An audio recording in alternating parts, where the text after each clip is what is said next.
this is new to me. I'm holding my first ever live Zoom. Haha. This will be interesting, but I have a really great presentation prepared, and some people sent some questions in advance, and I'm going to try to answer them.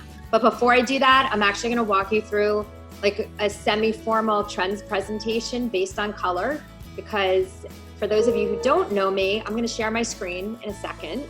Other than running KBW Interiors Design Studio, I started my career as a trends forecaster. And so I write, I'm saying hi to somebody. I write a lot for the industry, and I speak a lot in the industry. And those of you who do work with me as a designer may not know this side of me, but at night I burn the midnight oil and do a lot of this kind of work. So let me share my screen. Can everyone see this? Okay. So let's get started. I really wanted to do this, so I feel like there's so little that many of us can do other than maybe donate, money, food to what's around us. And as somebody who's really passionate about design and the design industry, I felt very compelled to give back to those of you around me who, are looking for design advice, or even just want to share and connect and hear what somebody in the industry has to say about what's happening in the field, and also based on my observations of going to trade shows. So as I mentioned, we're a full service design firm, and we are known in, I'd say, in the industry for our layered modern interiors, but also for our use of color. We use color in a very thoughtful way, but we do use color. We are not afraid of it. And, thankfully right now, color, I can't figure out how to move Zoom, but color is back. So that's good for us, and because we love to incorporate it. So this presentation is going to go through some color trends, tips and tricks, and then some questions that people did ask me. So first of all, the biggest trend of 2020, I would say, is that color, that gray is not totally gone. People keep saying, is gray done? It's just morphed. Greige is now the new gray. And it's a warmer, greige is basically a warmer, paler neutral, and it's where brown meets gray.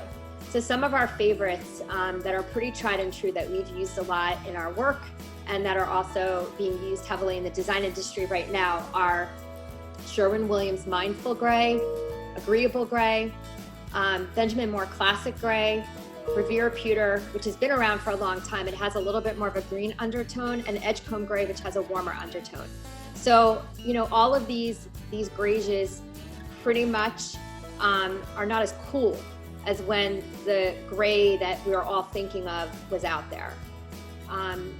Sorry, so bear with me. I'm trying to get to the next page, but Zoom keeps popping up, and I can't figure out how to move it. Oh, I see. Hide floating meeting controls. There we go. Okay. So white and gray and greige are now also having a baby. So there's another form of color that is out there, and that is basically beige. And beige is really scary to so many of us. I think that, we all remember trying to get rid of beige, and some of us still might be doing that. But today's beige looks a lot fresher and a lot newer. It's less yellow. It has more white in it, but most importantly, it's how we're pairing the beige. What we're doing is we're using beige with a lot of white, natural linens, and natural textiles, which tends to freshen the color up, and it doesn't look as Tuscan and dated as it did before. So again, some of our favorites are Pearly White, City Loft, Egret White, and there's others throughout that I'll be going over as we go through. Other color trends for 2020, black and navy are definitely now considered a neutral. No longer is white just a neutral, or beige, but black and navy are new neutrals. And black as a color has become quite complex. So what we're seeing now in the industry is that black is also has undertones. So like raccoon fur has a little blue in it, wrought iron has a little brown, soot a little blue. Iron ore is one of my favorites. It has a little brown in it as well, purple. So you can put black up, and it's going to sink into the wall and not look at like it's jumping out at you. The millennial color palette is very, very hot in the industry. I happen to love it. This photo on the left is by a colleague of mine, Bria Hamill Interiors, and she uses the colors so beautifully. First Light by Benjamin Moore to 210270 is like a blushy pink, and it's a takeoff of the pinks of a year before and the year before. It's a little bit softer and a little bit warmer. And then that color is being paired very heavily with colors like Windmill Wings, which they're now calling the new millennial color. It's a blue, actually, and it seems to be shifting where the pink is pairing with that beautiful blue color. And then we're seeing a ton of this crystalline sagey green pop in as well. So those three colors, grounded with colors like White Heron and Thunder, you know, to give it a neutral undertone or a neutral ground, basically, is really a working palette, and we're seeing it everywhere. So Naval Blue was one of the colors of the year, and then Pantone right afterwards names Classic Blue as their color of the year, and then PPG named Chinese Porcelain as their color of the year. And so now we are like in we have an abundance of blues. And what I've seen happen is that at this point, anything goes. There are so many blues to choose from. They're having a conversion, and we're seeing all blue rooms and any shade of blue as on trend. And I can't say that I'm unhappy about that, because I absolutely love blue. So this is perfect for our firm, at least. Okay. And also I have a host on here, Michelle. I'm not sure if there are other people that have to be admitted. I think I saw something pop up. Color trends, other color trends that are occurring is that there's another palette outside of the millennial palette that I just showed you. It's an earthier palette. It's more jewel toned, basically clays, terracottas, olives, blushier colors, and sand are being introduced. And there's a trend towards more traditional furnishings and traditional fabrications and wallpapers as well. So we're seeing these colors emerge and be brought back into the industry with a historical reference. In the kitchen, 100% naval blue, and in general, any shade of bright blue. Wood cabinetry, the complex blacks that I was just talking about. But what's new to 2020, in my opinion, is this beige kitchen cabinet that is coming back in. It's like a barely there white, I call it. And then this sea green, moody green in cabinetry. Those two colors feel fresh and very, very on trend right now. And also I want to go back to kitchens. What I wanted to say is I get a lot of questions. What about white kitchens? You are not seeing whole kitchens of beige. Well, maybe the beige color, but not of this moody blue. This moody blue can easily pair with white and still look beautiful and fresh. And you can pair it even with a navy, as you can see in the wallpaper, and have a 3-color system going on in your kitchen and not have to put a wood in. The other color that we've been waiting for it to happen is yellow. I wrote about yellow a year and a half ago. It was supposed to show its face for the last 2 years. I think that maybe 2020, it will have its moment, especially as we're looking for hope and optimism after this huge pandemic. So we're looking for yellow to come back, and I'm seeing it pop up in small ways, and I think it'll be coming in strong. So I wanted to discuss some of the questions that people have sent me, and in general from, you know, as somebody who does quite a few homes, and we've been doing this for 10 plus years, this is some of our learnings on how we work with color. First of all, when you test a paint color, you absolutely must leave a white border around the paint. And actually somebody just sent me a question today, and they showed me 2 colors, and they said neither of them are working. And that's because they put the 2 colors up on another color. And as soon as you do that, the 2 colors that you put up change a different color. So you cannot put another color on, and even our experienced painters, when we ask them to swatch, they just put the paint on the existing paint color, and we have to go back and tell them either prime the wall or we bring our whiteboards. Definitely move color samples around your room and look at it in multiple lights and at different times of day.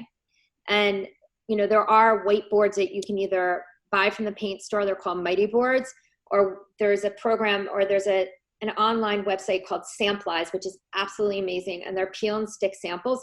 But again, those samples they're bled. They're full samples that bleed all the way to the edge. So I highly recommend getting the Samplize and then putting it on a whiteboard, leaving your perimeter of white, and then taking it around the room. And then what's great about Samplize then is you have that peel and stick, and it'll hold for a long time, and you can peel it off if you want and put it in, a hard to reach spot where the whiteboard may not work. Never ever look at color flat on the ground unless you're trying to do a color match. So we do this in our office a lot, and then I have to correct ourselves. I'm like, guys, we're looking at the color on the floor. We need to take it to the wall. The wall is where it reflects the light, and that is how you have to look at color. A trick that we do is that we often take a picture of the color we're looking at compared to another color, because sometimes these colors, they start to blur and everything starts to look the same. So if you do that, you're going to see the undertones of the colors much better. And also, a lesson that we learned is that very, very often the undertone of a color is great. So we might like smoke embers. I happen to love that neutral, but it's a little deep. So if we cut smoke embers with white, we're actually tinting the color down, and the color will change. So what we recommend, or we're cutting the color down by white and the color will change. We recommend tinting the color by 50%. The paint store has to do that. So it's not cutting it with white. You ask the paint store to tint your color 50%, which basically means that you're bringing the color up to half of its value. Matching paint brands does not work. I don't care how many painters and how many contractors and how many paint stores tell you that you can match a paint color. It's not true. And somebody in my office actually did it in her own house, and I keep preaching this, and it's like I feel like sometimes it's going into the wind. And she's like, you're right, it doesn't work. And the reason is because the chemical composition of the base paint differs from every paint store. So there is no way for you to really compare, to really, basically take a Sherwin-Williams paint color to Benjamin Moore. Their composition is different. And then the other thing is that sometimes their paint machine just might be a little dirty, and the match is never really that accurate. Something to remember is that paint chips are 2 to 4 times darker than when you paint a room or an exterior. So when you're looking at the chip, it's darker than when you actually put the paint on the wall and paint the whole room. So another thing to think about is if you're trying to hide something that you hate, like say you have orange granite and you can't stand it, or Ubatuba granite, or a cabinet color that you don't like. Sometimes what we recommend is actually to paint the room darker or the walls darker, because what that does is it distracts you from that other element, and it pulls your eye away from the element that you don't like, and it takes you to the color on the wall. And then also Benjamin Moore fan deck pages, and this is a big misnomer. Everybody, opens up a Benjamin Moore fan deck, and they get to the little, I should probably get a paint deck next time. They get to the middle of the page, and they say, okay, well, this is dark and that is light, so therefore the color in the middle must be the middle value. And it's not true. So Benjamin Moore does not organize their deck like that. The middle color may have absolutely no relationship to the color on the top and the color on the bottom. So I do not recommend looking at the deck like that. You have to pick the color based on the color. Sherwin-Williams, on the other hand, the majority of their deck is organized that way. It's organized from light to dark. And if you're trying to find if you want that green color and you want it to be lighter, you can take it down to the lightest portion at the top of the deck page. Oh, and then also just FYI, Benjamin Moore PM2, our exterior colors, is called white. It does not yellow. So it is a great color for cabinets. I've used this at clients' houses when we were thinking about that, or decorator white, and it's a really great color. And the other thing to think about when you're looking at color is the LRV. So LRV is the light value. The higher the LRV, the more the light bounces off the color. And what I've found is, my belief, and this may not be accurate, is that Sherwin-Williams has higher LRVs than Benjamin Moore, which means that their colors tend to have a little more brightness to it and a little more sheen. Actually, I think the sheen is from the composition of the paint. But Benjamin Moore colors, on the other hand, tend to sink into the wall better, and they're great as matte colors. So they're a little earthier and they're a little more grounded. One of the questions that we had was, how do I match colors? So when you are matching color, you want to make sure that the color you think is a match actually sits into the color that you are matching to. The new color should not jump out at you. If you cover one of your eyes, it generally will help. You want it to actually like feel like it's like being eaten up by the color you're trying to match.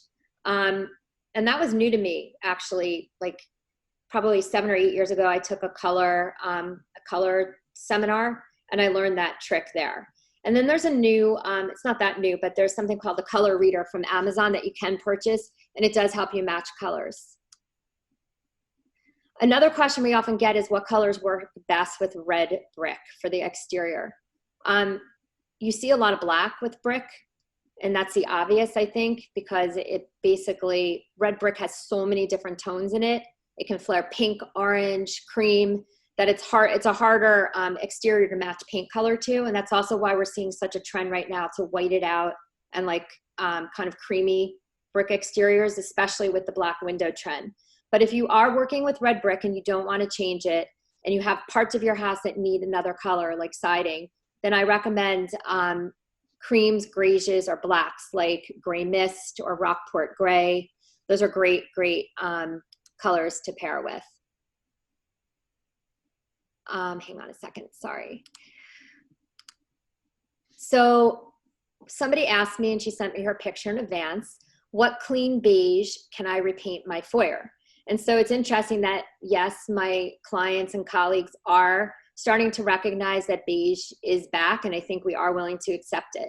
So some recommendations: you also can't just look at the foyer on its own. You have to look at the trim, the tones of the wood, and the existing rooms that, you know, flank the actual foyer as to what will work with that. So we came up with some recommendations here: Dune White, Greek Villa, Classic Gray, and Shoji. They're all very clean, not too yellow whites. In this question, somebody sent me earlier, what color should I paint this room? And she said, I'd like something brighter. I'm tired of this, or I'm feeling so isolated and down from everything that we're dealing with right now. No kidding. So in this instance, she actually, I think she said that she had simply white on her trim, and this was the existing bed that I was dealing with. The issue in this room is that she was not working with anything to help give her a perspective or a point of view other than the bed fabric. So my recommendation was to first find a like a duvet or a bedding set that she really likes, so that she can pull color from it. And so my eye automatically said, when I looked at this fabric headboard, like a beautiful pink beige or kind of buff beige would be beautiful with this. So then I said, okay, I need to now support that theory. And I went and I found a bedding pattern that actually right away pulled all the colors I was thinking about to work with this room. So, you know, it's kind of a vacuum without having that focal element in order to work with in a space. In this room, somebody said, I'm tired of this yellow. It feels old and dirty and mustardy, and, you know, what else can I work with?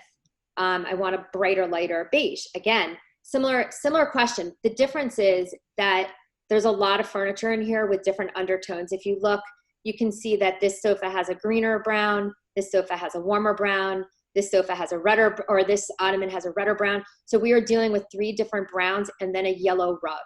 So based on the existing elements, I needed a neutral that's going to basically deneutralize all of the different undertones of the browns that we're dealing with.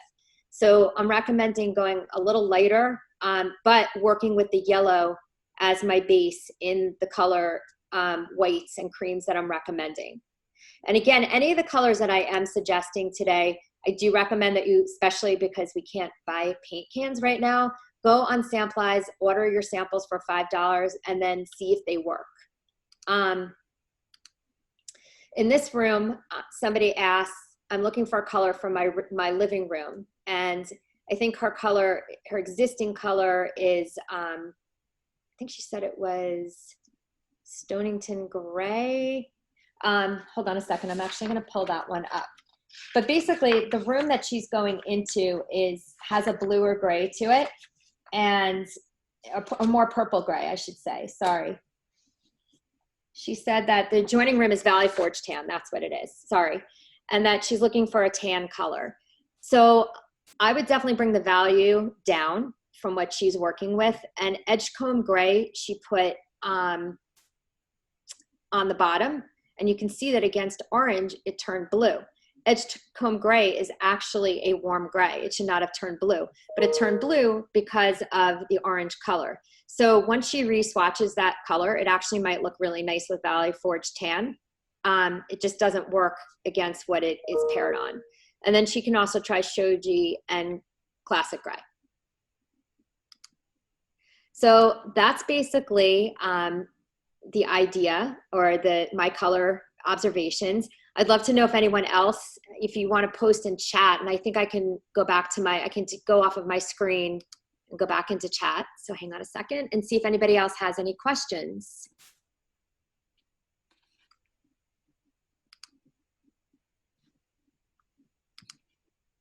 Okay, except Michelle, I think I need help figuring out how to do that.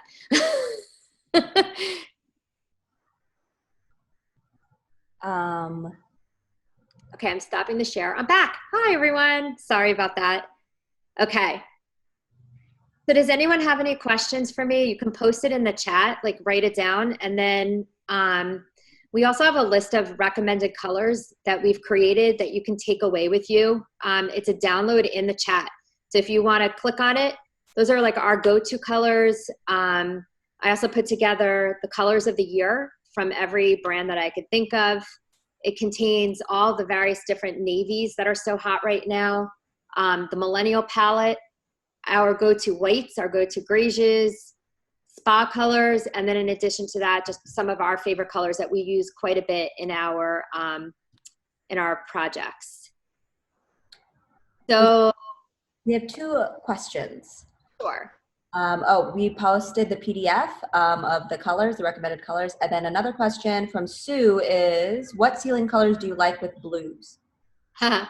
So it really depends on the direction you want to take the room. But you could pair it with, for example, like a Balboa Mist, which is also a lighter, warmer, greigey, barely there nude, which would look great. And it basically just softens the feel. Or Silver Satin is another beautiful, not quite white, that will give you a slight undertone, but it depends on the undertone of the blue that you're looking at. So can you hear us now or no? Actually, yeah. Oh, so Karen, this is Sue Keenan. This has just been great. And I'm so sorry for my hair, everybody, but whatever.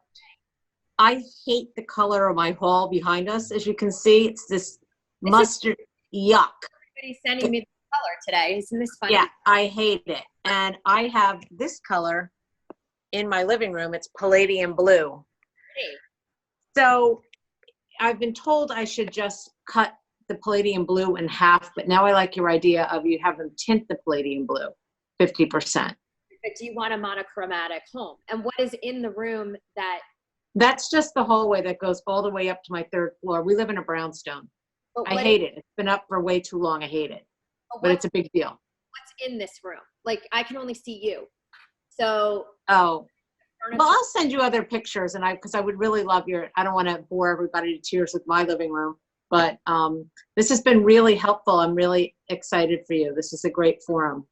Thank you. And if anyone else wants to speak and ask questions, I recognize some of the people that are here. Please feel free.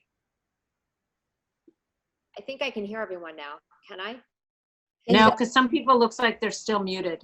You guys are not able to unmute yourselves if you want to. How do you unmute? Okay, you unmuted me. Open Chrome Store system. Continue running background apps.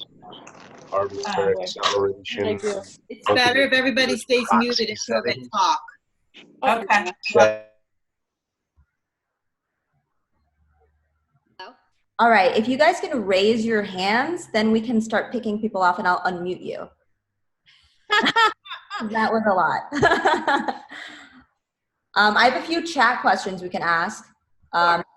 So Donna asks for any rules for choosing trim colors.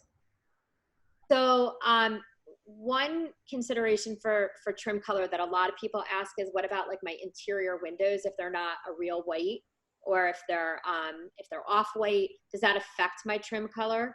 And I would say no, pick your trim color no matter what, because it's such a small amount. But in terms of the trim color, it really dictates the feel of the room that you want. So we are very heavy users of Decorator White, and that's because most of our palettes tend to be fresher and a little cleaner. The trend is moving towards a slightly, what I would call, dirtier, muddier, more serious palette, and that's what's emerging in the industry, with the exception of that one millennial palette, which I'd say as a design firm, we probably relate to the most. So you would want to think about whether or not you want your room to have more of a subdued look, or if you want it to have a crisp look, and that's generally how we often choose trim. The other way we might choose trim is if we want to paint out like the trim to match the wall for a monochromatic, very dark room. If I paint a wall dark and then I leave the trim white, I'm starting to get choppy. And so you've probably seen in the industry a lot of like full walls all painted out, and that's to set that moody tone so that your eye isn't distracted by the trim. I don't know if there's any other questions. There's one more question, or two more. Samantha, my boyfriend loves the color purple and wants to paint the bedroom purple. I'm not really on board with this idea. Do you have any recommendations of purples that are extremely subtle and on the more sophisticated side? You know what? I should probably go grab my deck for that. So give me 1 second. But yes, I think what you want to do is probably gray the purple down. So give me a second.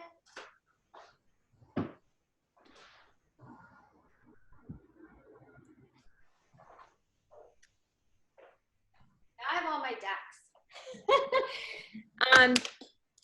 So basically, the other thing, while I open this, by the way, I can also show you. This is a Sherwin-Williams deck, if everyone can see it. And you can see what I mean. And I'm not answering your question yet, but I will. But you can see how this is lighter and this is darker. And that's, now I'm going to show you in a Benjamin Moore deck how that does not work the same way. So for example, maybe I'm not finding a good example. Here. See how in the middle you have Galveston gray. It clearly does not relate to the bottom color, Winter Gates. This has more green in it. This has more purple in it. And this is darker than that. So, you know, it's a very confusing message that I feel sometimes that Benjamin Moore is sending people. They did clean up their decks a little bit, so it is a little bit better organized, but there's still pages like that can throw you for a loop. Okay, so now back to this purple question.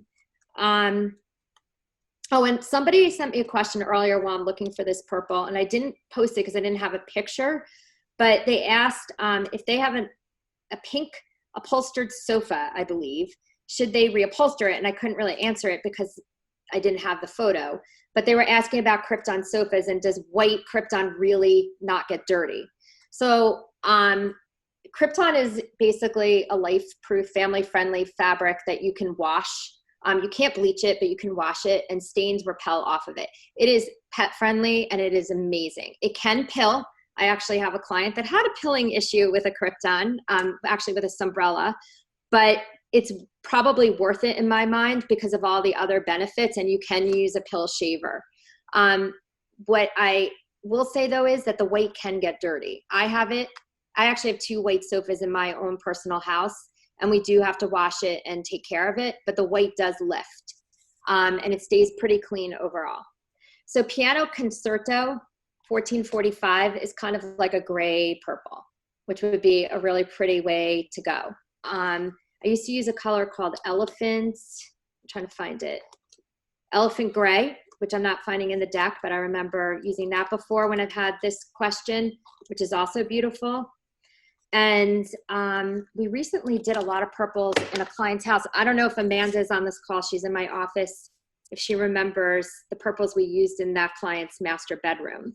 I actually messaged you once the person asked that question. It's Sherwin-Williams Essential Gray is a really nice gray purple. Yep.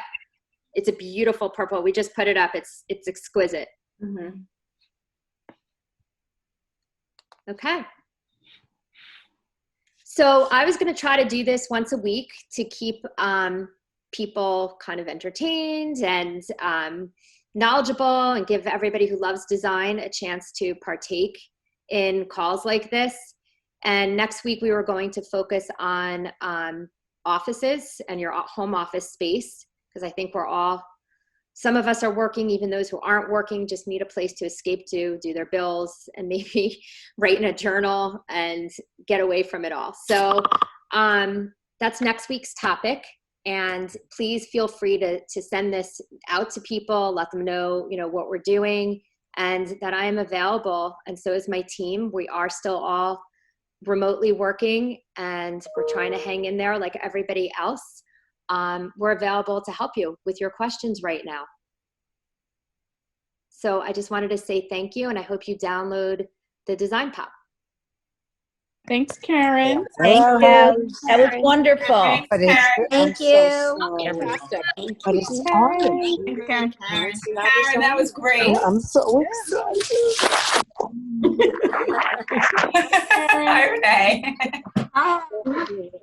Sorry, Nicole.